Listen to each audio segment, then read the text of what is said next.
history lovers. We are Review History, and today we will tell you about the interesting and touching life of Jack Freeman. Let's start by putting ourselves in context. Anna, tell us. We go back several years, specifically to Spain in 1936. The Republican government had proposed some new reforms that caused a lot of commotion, since the conservatives did not agree, and for that reason the generals Mola and Francisco Franco organized secretly to make a coup d'etat and end the republic. But it wasn't going to be as easy as they thought. Many families and friendships were divided, leaving Spain divided in two, the rebels and the Republicans, and a fratricidal war that would last 3 years. Some countries that had participated in the World War I decided to sign a non-intervention pact, but how naive were they? Germany and Italy secretly sent forces to support the rebels. Thousands of people were outraged and did the same. And that's when the international brigades were created, volunteers from almost all over the world, who fought with the Republican side. In 1937, the 15th International Brigade was created. Within it were several battalions like the Lincoln. It was composed of 3,000 men. Among them was a young man called Jack Freeman, who left us the following letter. My name is Jacob Freeman, but my friends call me Jack. I was born in New York in 1918. Yes, just the year the Great War ended. I grew up in a politically active family. My father, Samuel, was Secretary-Treasurer of the Brotherhood of Painters of America. At the age of 19, I decided to leave university. I thought that there were more important issues to fight for. Therefore, without thinking too much, in May of the same year, I decided to sail to Europe, to join the international brigades that fought in the Republican side in the Spanish Civil War. We left New York on May the 1st on an ocean liner called Britannic and headed for Paris, and from there direct to Marseille. Upon arrival, they gave us the necessary instructions, and on the night of May the 29th, we secretly boarded the city of Barcelona, a Spanish ship that would take us to our final destination, Barcelona. We had planned to arrive at noon. My cabin was in the back, behind the engine room.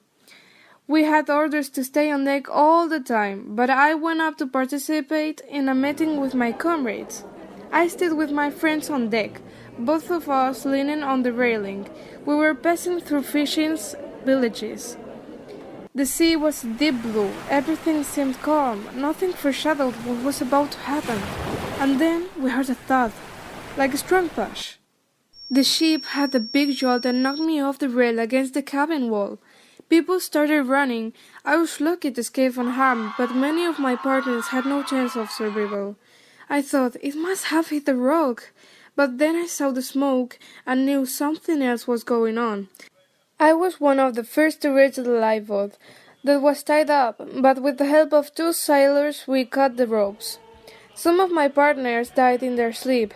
Others ran because they didn't know how to swim, and others were trapped on the deck, and the last image we saw of them, before sinking, was singing the International, one of the moments that will never fade from my mind. The boat sank in 7 minutes. The fishing boat scored us, and the people on the beaches welcomed us with open hands. It was there that we knew that the sinking was caused by a torpedo of an Italian submarine. We hadn't arrived yet, and fasting was already attacking us. That's when I realized that all this was just the beginning of an atrocious war. My desire made me keep fighting. I told myself, if they didn't get me with a torpedo, they will never get me. I went training as a cartographer and a scout. I looked forward to going to the front, but because of my age, I wasn't allowed to. For a while, I worked as a translator at the headquarters of the International Brigades in Albacete, instead of going to the battle. However, I still had the same desire, and finally I was sent to the front. In the winter of 1937, I caught pneumonia, and I was in the hospital for the first month of 1938. Back at the front, I was appointed group leader, supervising a company of observers, and rose to the rank of sergeant during the Battle of the Ebro. I was proud to reach that position, proud to be on the Republican side, and proud to fight against the fascism that was trying to dominate all of Europe. This war was not only of the Spaniards, it was also mine and of all those who want a fairer world free of dictatorships. In September 1938, Freeman was killed in the Ebro battle. Samuel Freeman, who had supported his son's commitment to a Republican cause, worked in New York to raise funds for the Friends of the Abraham Lincoln Brigade, while Jacob was in Spain.